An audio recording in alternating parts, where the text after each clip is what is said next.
Welcome back to the swamp, my friends, and welcome if you are new. Today, I'm going to be sharing some creepy and allegedly true Skinwalker horror stories sent in by viewers just like you. Now, if you want to be sure to stay safe away from them pesky skin wussies, be sure to hit that like button, subscribe if you're new, and turn on notifications as I upload multiple videos a week on all things natural and supernatural. These stories are strange, and some are downright disturbing. Be sure to get your salt, have a little bit with you for a pinch of it, and get ready for these creepy and downright strange Skinwalker horror stories that these viewers claim to be true.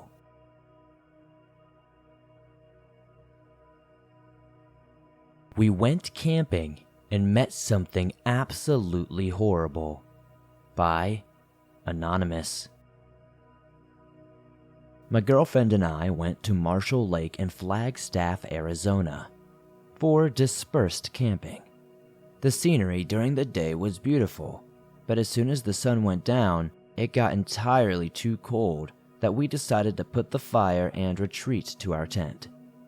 After the sun had fully set, we settled into our tent and tried to get some sleep, even though it was still early. Please remember that we were in the middle of nowhere, and not a single soul was nearby us.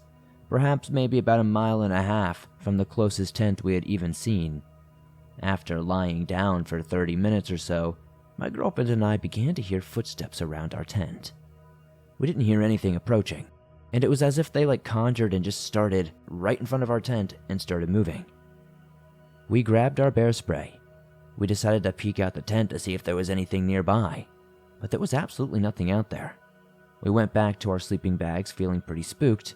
However, 15 minutes later, we heard a strange noise and then what sounded like somebody walking around our tent again. But it would start right in front of the tent entrance and then go all the way around clockwise, and never any differently. We would never see any footsteps on the ground, never see any shadows, anything like that. Therefore, we left that place in absolute minutes. We broke down our whole campsite in record time. We hiked out of the woods faster than I ever have, and we eventually reached a motel. We wondered if maybe there were any skinwalkers out there, as we couldn't see any animal tracks behind our tent, and we were confident that we heard footsteps walking around. What do you guys think in the chat?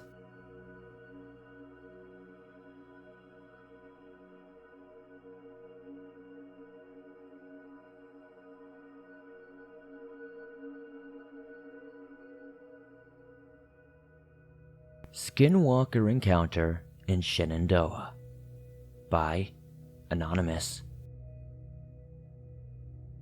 I attend school in Harrisonburg, Virginia, and during the summer of 2023, I was at home with my roommate late at night, around 1 a.m. Our house has 3 floors, and we were in the kitchen on the 2nd floor when we heard a faint moaning sound. Initially, we thought it was our neighbor through the walls, but the sound became more clear and seemed like it was coming from outside, specifically from our front door. It sounded more like a baby crying than anything else. We started moving towards the stairs to listen more closely, but whatever was making the noise seemed to be caused by some scary disturbances and banging on the heavy door. It sounded like somebody was trying to break in, like a dog or some other 4-legged animal. We were freaked out and didn't know what to do. We sat in the living room and this continued for about 30 minutes. After that, the noise started to come and go, but we still couldn't sleep because we were so scared. I wanted to go somewhere else since I lived on the 1st floor. It kept going on and on, so we decided to call the non-emergency phone number for the police. It started to be heavy again as we were on the phone with them, and it sounded like somebody was trying to bust in. So this emergency that wasn't such an emergency turned into something much bigger on the phone call than it should have been. The person on the phone was asking, "Is that the noise you're describing?"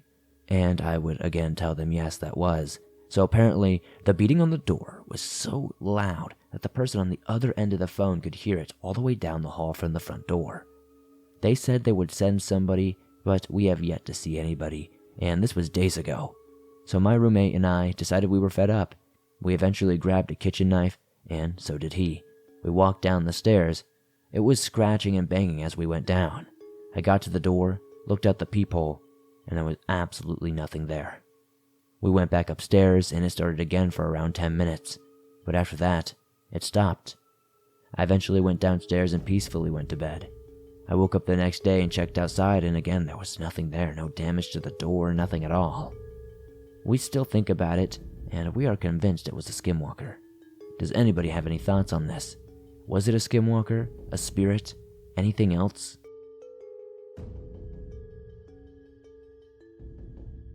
This next write-up is going to be a little bit different from what we normally do on these types of videos. My good friend Dan A. recently did a presentation on the historical origins, lore and characteristics, cultural significance, and more about the Navajo and Skinwalkers. I wanted to share a bit of this for you because I thought you guys would enjoy it and find some value in it. The Skinwalker, or Yi-Nad-Lushi, in the Navajo language, is a complex and enigmatic figure deeply rooted in Navajo culture and folklore. Understanding the history, lore, and significance of the Skinwalker requires delving into the rich tapestry of Navajo traditions, beliefs, and oral histories. The Skinwalker legend has ancient origins and is surrounded by mystery. According to Navajo oral traditions, it emerged as a cautionary tale and to explain unexplainable phenomena, and has been passed down through generations.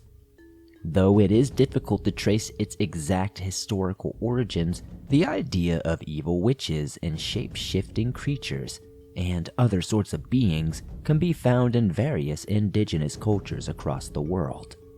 In Navajo culture, the Skinwalker is a wicked witch or a sorcerer who can transform into different animals. They are believed to achieve these powers through performing dark rituals and committing evil deeds, which often involve killing a close relative. Once they gain these abilities, they use them to harm others, spread disease, or seek vengeance upon their enemies. The Skinwalker, according to legends, can transform into any animal, although they seem to prefer coyotes, wolves, foxes, owls, or crows. The remarkable ability enables them to move around without being detected among their targets, making them especially hazardous and hard to recognize. In addition to their shape-shifting abilities, Skinwalkers possess other supernatural powers, including the ability to control the minds of animals, manipulate the elements, and cast curses or hexes on their enemies. They are also believed to have the power of invisibility and to travel great distances in short amounts of time. The Skinwalker legend holds significant cultural importance within Navajo society, symbolizing fear, respect, and the consequences of wrongdoing. Traditional Navajo teachings emphasize the respect and consequences of every action that you do, the importance of maintaining balance and harmony within the natural world, and respecting the interconnectedness of all living beings. The Skinwalker represents a deviation from these principles, embodying the consequences of greed, jealousy, and the misuse of power. Navajo elders and spiritual leaders often caution against speaking openly about Skinwalkers, as it is believed that acknowledging their existence can attract their attention and invite harm. Stories of encounters with Skinwalkers are shared cautiously, usually within the context of teaching important life lessons and emphasizing the importance of living in harmony with nature and the spirit world. While the belief in Skinwalkers remain deeply ingrained in Navajo culture to this very day, their existence is a matter of spiritual belief rather than empirical evidence. However, encounters with mysterious and unexplained phenomena continue to be reported in Navajo communities, and the legend of the Skinwalker persists as a source of intrigue and fascination for both Navajo people and outsiders alike.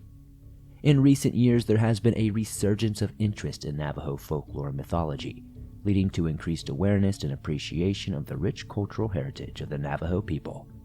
Efforts to preserve and promote national and traditional Navajo teachings, including stories of the Skinwalker, are ongoing, ensuring that these ancient legends continue to be passed down for future generations.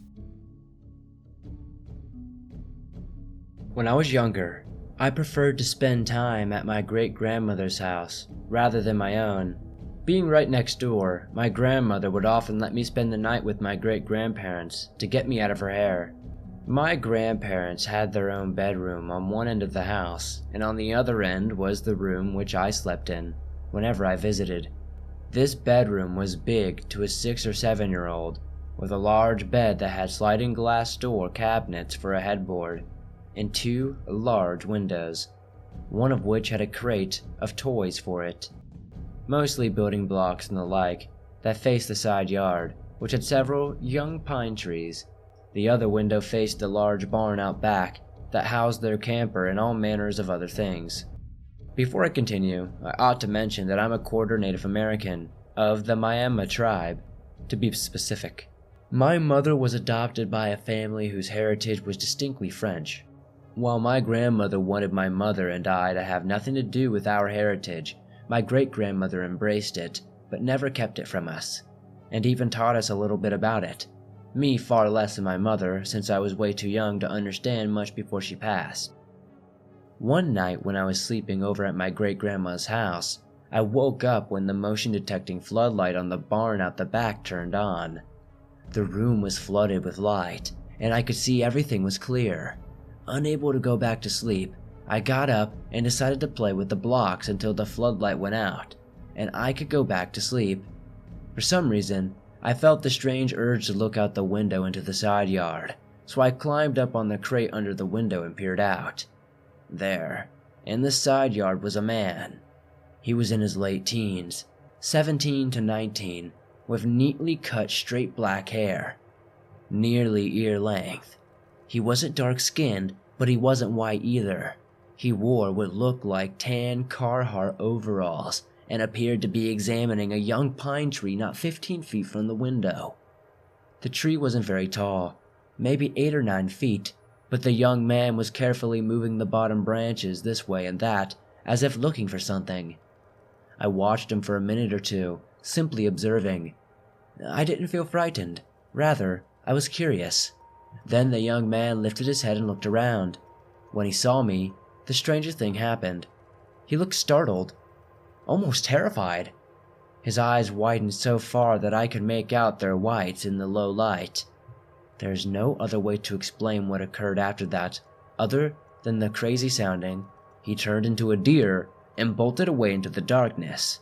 He simply turned to his left, dropped to all fours, and was a deer by the time that he would have hit his hands on the ground. He ran off beyond the barn where I couldn't see.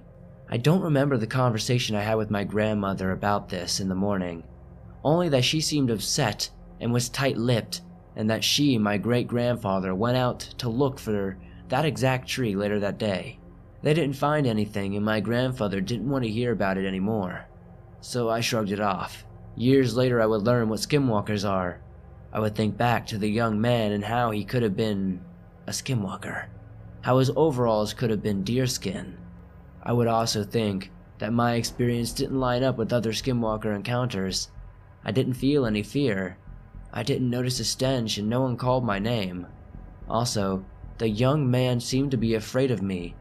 Then again, I suppose if I were looking for something and I saw a small child staring at me out a window, I'd probably be pretty freaked out too. As time went on, I had for the most part convinced myself that I had just happened to have witnessed a teen boy hunting illegally in our property, and my startling him startled the deer he was after, and my child brain just processed it strangely. That is until I decided to bring up the concept of skinwalkers to my mother. I had told her about what I could have possibly seen one day when I was a child, when she said, "Oh, you saw the Birdman too, huh?" My belief that I misremembered a teen boy hunting shattered.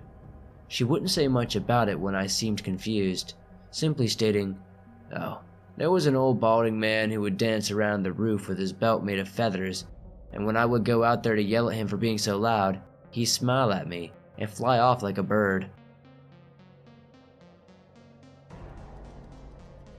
So I had been kinda wanting to share my creepy encounters and experiences for a while, but what my sister told me a few days ago made me want to share this possible skinwalker encounter. I'm Native American, and so is my father and siblings. My mom has very little, but there is some. We aren't involved with any tribes, but I do enjoy looking, reading, and trying to be active in native culture. There are also plenty of tribes in the state that I live in. A few weeks ago, I was asking my dad about the tribes around here and asking if there was a possibility that Skinwalkers could be up here. He kinda avoided the question, but did tell me that a tribe up north was notorious for murders, both by members and unexplained ones. I tried seeing if I could get any more answers from him, but he would not give up anything else. Now, time for the actual encounters.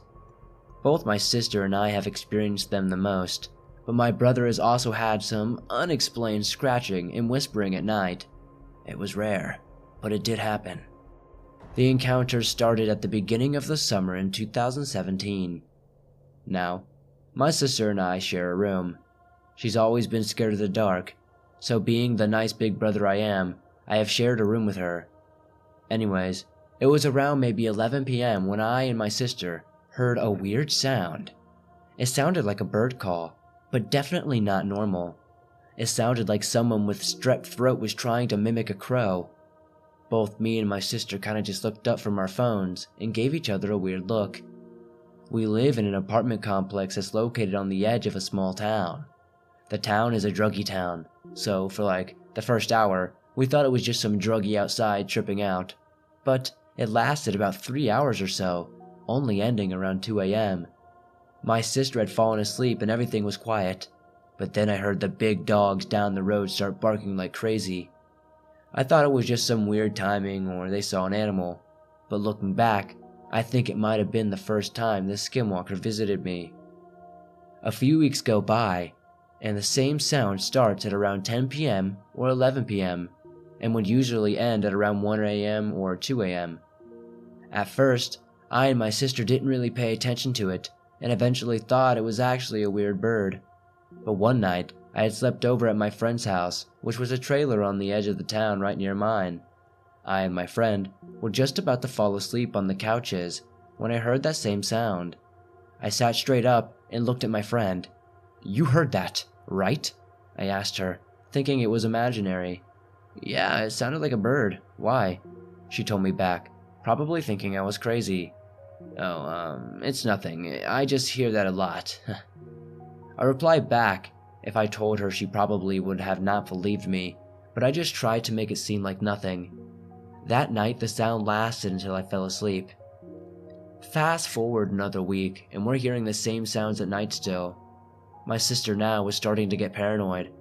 I was too, but I just told her it was nothing, just a dumb bird. At this point, in the summer, I was listening to lots of Skinwalker stories and started connecting their similarities to what was happening to me. One night, my sister and I were just chilling in our beds with our window open when the noises started up again. This time, they sounded more ragged and sick.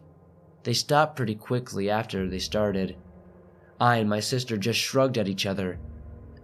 We went back to our phones when suddenly right next to our window we hear the most blood-curdling scream. It wasn't human. It sounded like a baby screams crossed with a dog yelping. With that sound ringing in our ears, me and my sister both jumped and screamed, hiding under her covers. I honestly hid under my covers as well.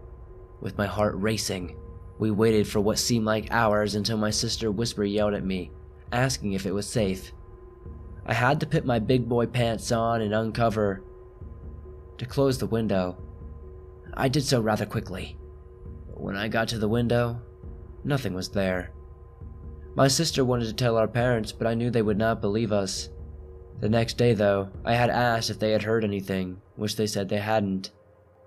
I brought this stuff up to my 3 friends one night while having a sleepover. At first, most of them thought it was a joke, but then I explained how I felt I was always being followed and having a sense of dread 24/7. They seemed to believe me, and I told them that I thought something had followed me and was even following me to their houses. What freaked us all out was that night, my friend's dog started barking and growling like crazy. Afterward, one of my friends had remarked, "Why did we become friends with a Native American?" It made us laugh and calm the atmosphere for the rest of the night. Back home, my sister had told me that the noises stopped while I was gone, which pretty much had confirmed to me that it was indeed following me. Constantly now, I was feeling dread and couldn't sleep at night. That scream ringing in my ears and the sound outside increasing each night, sounding more and more sickly. As I said, this had been lasting all summer, so eventually we got used to it. Sometimes it sounded like there was more than one, but as long as it didn't get worse, we didn't care. At my friend's house, it was still the same, paranoid about seeing it, but even walking my dogs at night freaked me out because their gaze would fixate on something in the tree line, just outside of my sight. They wouldn't bark or anything, just stare, then start sprinting towards home. I'd follow, gripping the leash so they wouldn't get away. It really freaked me out. One night, I caught a glimpse of it through the curtain rack. The noise had gotten closer. Me and my sister were prepared to hear another one of those terrible screams, but no. I looked out the window as the wind blew in. I saw what I believe was the Skinwalker. It looked so sickly and thin, its eyes sunken, and its face looked like it was scowling. I just stared at it until the curtain moved back and then it was gone. The dread had filled me even more. After that, we heard less and less. Toward the end of summer, we heard it again, and I decided to record the sound, but I guess I forgot to actually hit the record button because I can't find it on my device. I wish there was a way to be able to not have these technical difficulties. Everything has died down recently, though. I still have a constant feeling of dread, though, and I'm more and more paranoid by the week. It's all just super freaky and weird. I'm already kind of paranoid as it is, but this is all too weird, and it can't just be a coincidence. I just hope it stops, and I'd love to get a good night's sleep.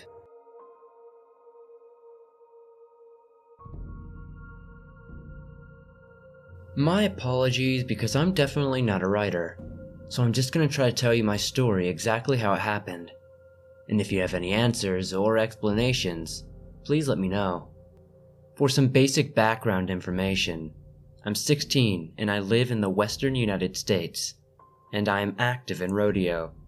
This happened in late winter.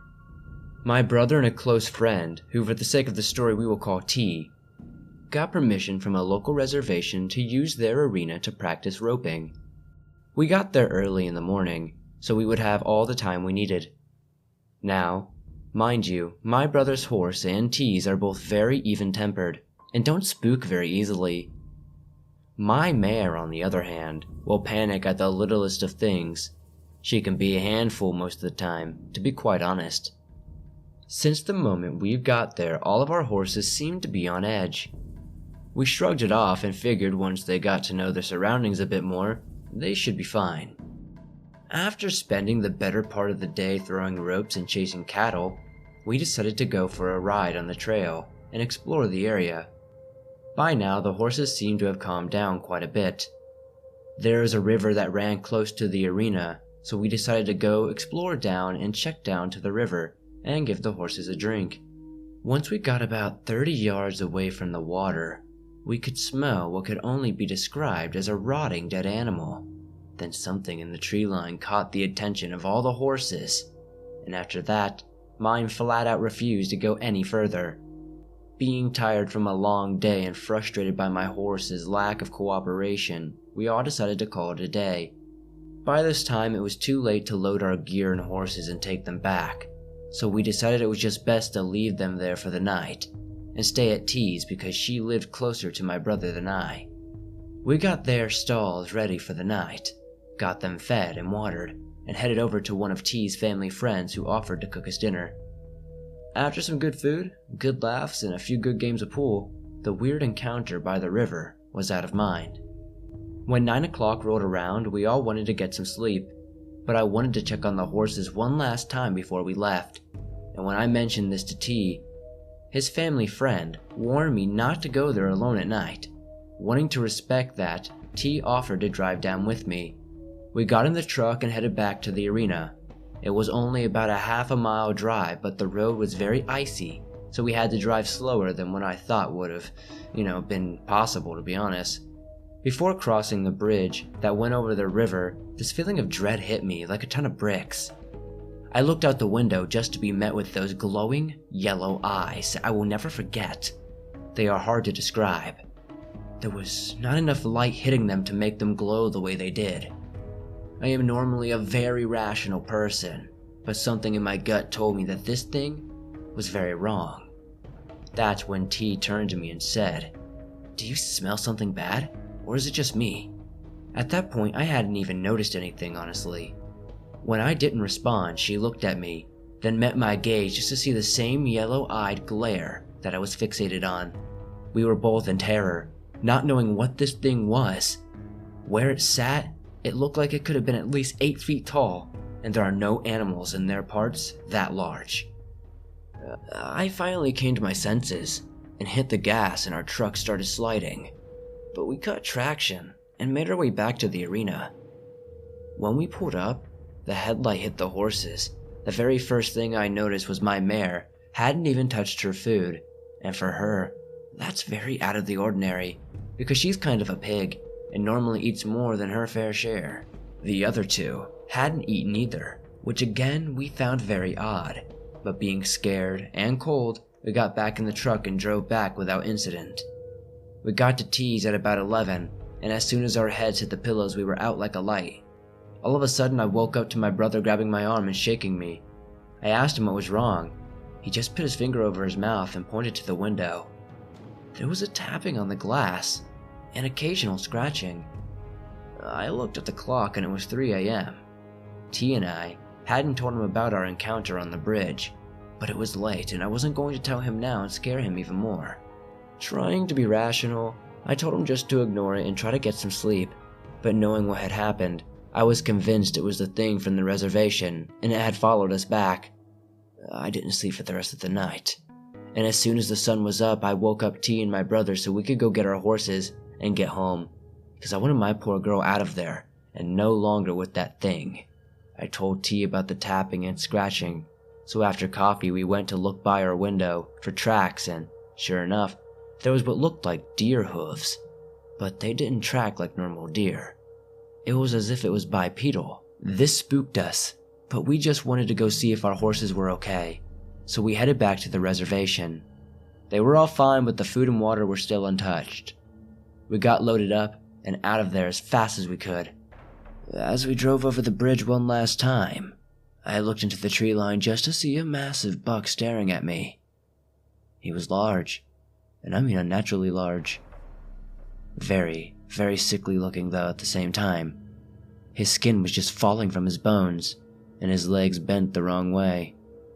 That wasn't even the worst part though. His face.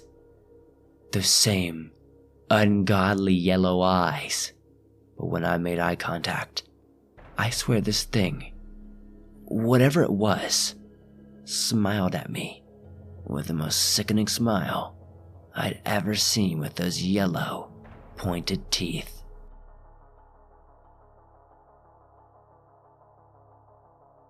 Thanks for listening to these creepy and allegedly true Skinwalker horror stories that'll freak you out tonight. If you enjoyed these stories, be sure to slap that like button, silly, as I need every like we can get, guys. We're collecting them. Let's see if we can't collect as many as possible.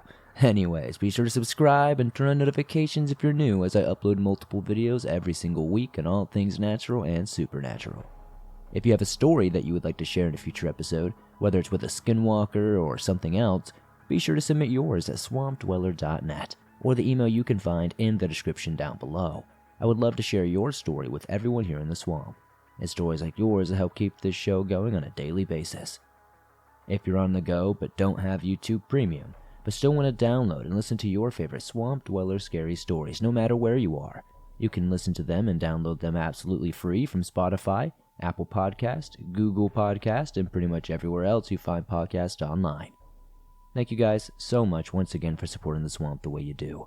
I would love to know in the comments down below what your favorite story was. The more comments we get, the more YouTube also promotes the video, and it's very helpful. And I'll see you all soon with another creepy episode.